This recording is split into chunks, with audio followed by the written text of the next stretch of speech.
Good morning, and welcome to the 445 Productive Through Joy show with your host and your boy, Dr. Michael Datcher. The show airs each weekday morning, hella early AF here on Michael Datcher's YouTube channel, 4:45 a.m. And goes until 5 a.m., then 4:45 p.m.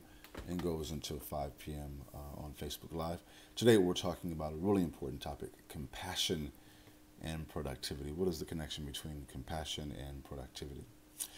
As you may also be able to discern from the show's title, we're also interested in the ideal of using joy itself as a technology to move us towards our goals and objectives. As we know from 10th grade science, there's a scientific imperative behind the feeling of joy. And when the body is feeling joyful, the body is releasing endorphins into our bloodstream, and we can then leverage that euphoric feeling that's tethered to those endorphins being released, use that to move us towards our goals and objectives. We encourage everyone on the show to start their own business, that they may be able to eventually live in abundance like a boss. This show, in fact, is aimed at those who can have their own business, who would like to own their own business, and those who simply want to live in abundance like a boss. If you again are new, let me first say, if you're enjoying the show thus far, please swipe left or right across your device to invite people to join the conversation. You can also go to productivethroughjoy.com, see about us. We speak at groups, organizations, and schools. We also offer live one-on-one Productive Through Joy consulting. You can go to, again, productivethroughjoy.com or michaeldatcher.com and see more about our services. Yes, again, for those who are new, let me say a few words about myself. This is your host and your boy, Dr. Michael Datcher. I'm the author of the New York Times bestseller, Raising Fences, which was a Today Show Book of the Month pick. That book's film rights were optioned by the actor Will Smith, whose people called my people, and eventually agreed to write the screenplay for that particular project. I'm also the author of the acclaimed historical novel, Americas, which is set 13 miles from Ferguson, where of course, Michael Brown was murdered, and the conflagration that ensued there as well.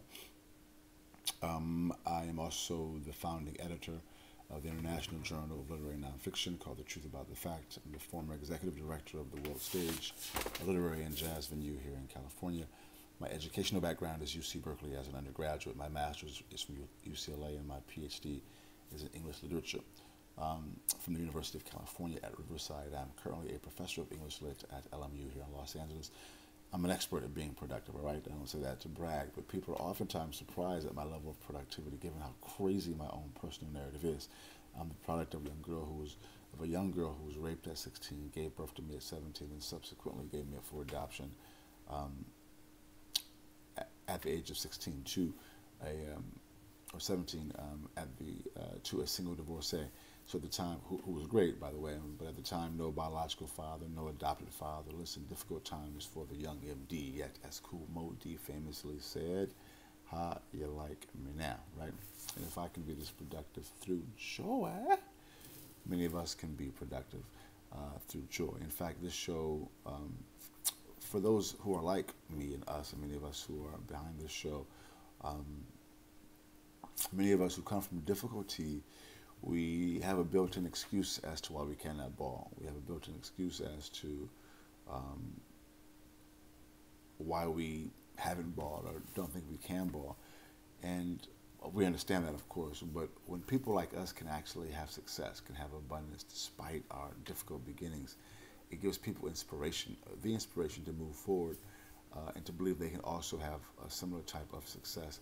And abundance in the broadest possible sense of the word, not just money, although money is important, but healthy, whole living, love, family, the things that people really dream of in their lives, to have a full and replete life, all right?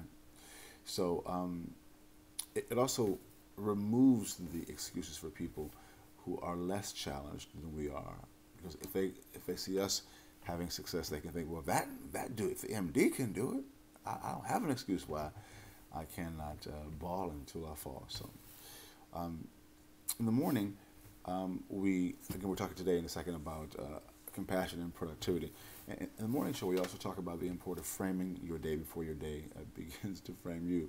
At times, we'll wake up with trouble in our mind, and it'll follow us throughout our day into our night, and we'll go back to bed with that same trouble on our mind. It can be devastatingly exhausting and stressful.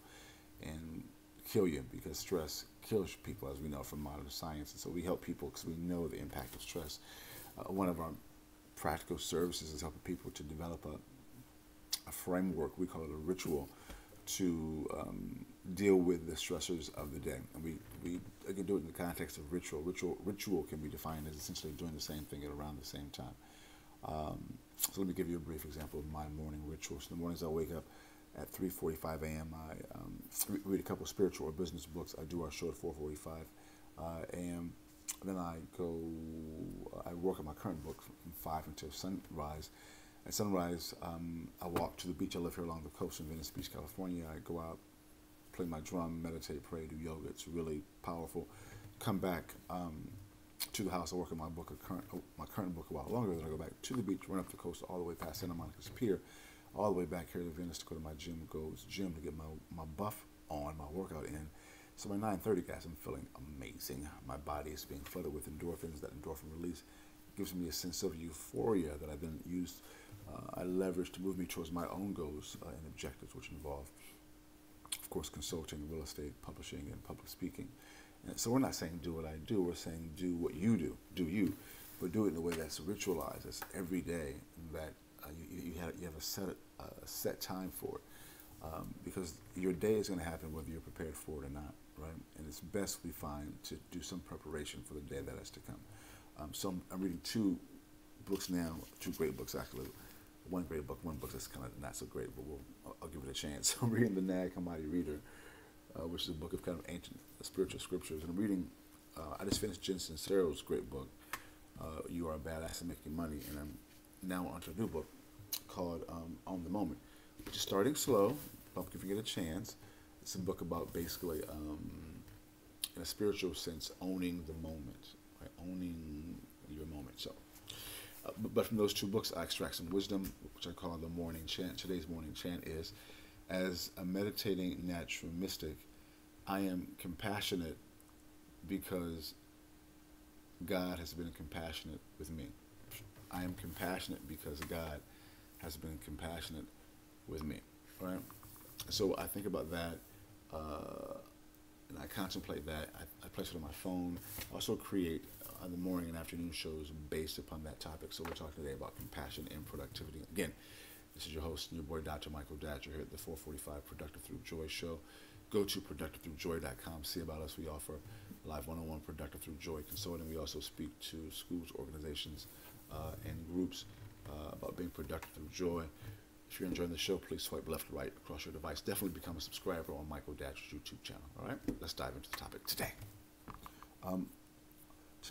So today we're talking about compassion and productivity. Point one is you want to develop a compassionate ideology, a compassionate way of living.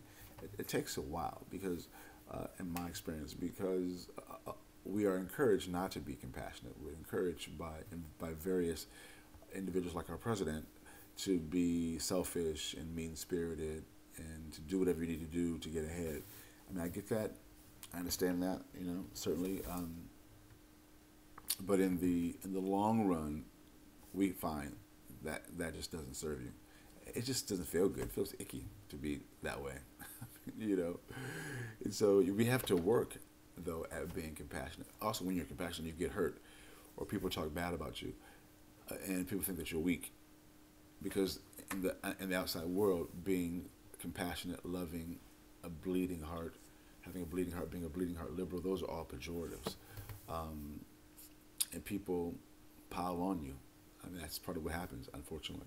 So it's a mixed bag. It's complicated, So you have to also be able to defend yourself and defend being compassionate, as if someone needs to defend being compassionate, but you actually do, because it can also be very problematic. But so you have to develop it. Right? How do you do that? Well, point two, you have to do it as a matter of lifestyle. When people are looking, when people are not looking. What does that mean? Well, sometimes in the age of sharing, I'm sharing now, in social media, we are so concerned about sharing and curating our lives, so to speak, right? And so we are letting people know what we're doing all the time is important to us, oftentimes. So that can get you in the habit of being compassionate, being in service, and feeling a need to share it or tell people. The point is that you want to be, in terms of compassion, you want to be able to be compassionate and tell nobody. Random acts of kindness, I think it's a Honda commercial says. I mean, really helping people because I should say helping people help themselves. So because you see a need and you go meet the need, right? Not just to disempower them or just to make yourself feel good, but because that's what we do as part of the human family. We're part of the family, you know. I mean, we're all connected, as we know, also from modern science. We share so much DNA that is extraordinary. You know, we are a large human family, and so when you're compassionate, that's why you feel good when you do a good deed for someone. It's like helping yourself, helping someone in your own physical family, because that's just how humans are made. But people get so far removed from who they really are that they think being compassionate is being a fool, which goes into point 3. As you reject that, the idea that being compassionate is being a fool, and you develop and cultivate an idea, an attitude of compassion, guys, you begin to have just an uptick in joy. You just feel better. You smile more. You are in a better energy, in a better spirit. And as you begin to live in abundance like a boss, that's one of the major benefits. You just feel happier. Listen, in this line of work, we know many people, I'll say several people, not many. We know several people who are doing quite well financially, but who seem to be, who act like, who appear to be not very happy, at times miserable. Right? Everyone goes through their down moments, but you can kind of tell in certain people, if you're around them a little bit, their level of state of joy, who they are, how they roll, what's happening with them. And you want to be able to be that person because A, it just feels good. It just feels good, but it's also good for business. When you have an authentic joy, which at times can be tied to compassion, you're going to attract people to you, including if you own your own business, which we encourage people to do. Attract as top-level executive staff, attract folks to collaborate with you, attract effective employees. You're going to attract an energy that is going to be an attractive place to be around, to be in, right? So you want to think about that as you are contemplating compassion, not to do it just for that reason, but one of the outcomes of being compassionate is this very thing. So, boom goes the dynamite. Thanks for listening. We air each weekday morning, hella early AF, here at 4:45 a.m. on Michael Datcher's YouTube channel. We are show engine entrepreneurs, those who have their own business, those who would like to own their own business, and those who simply want to live like a boss in abundance. Please go to productivethroughjoy.com. See about us. We offer live one-on-one Productive Through Joy consulting. It's an extraordinary program that we have. We also speak to groups, organizations, and schools with a special emphasis on the youth. An amazing public presentation. Reach out to us about that. Listen, guys, we are here to serve, and we have, I think, a program that can help you help yourself. Thanks for being here. We'll see you this afternoon at 4:45 p.m. Until then, let's talk about it and be about it. Deuces.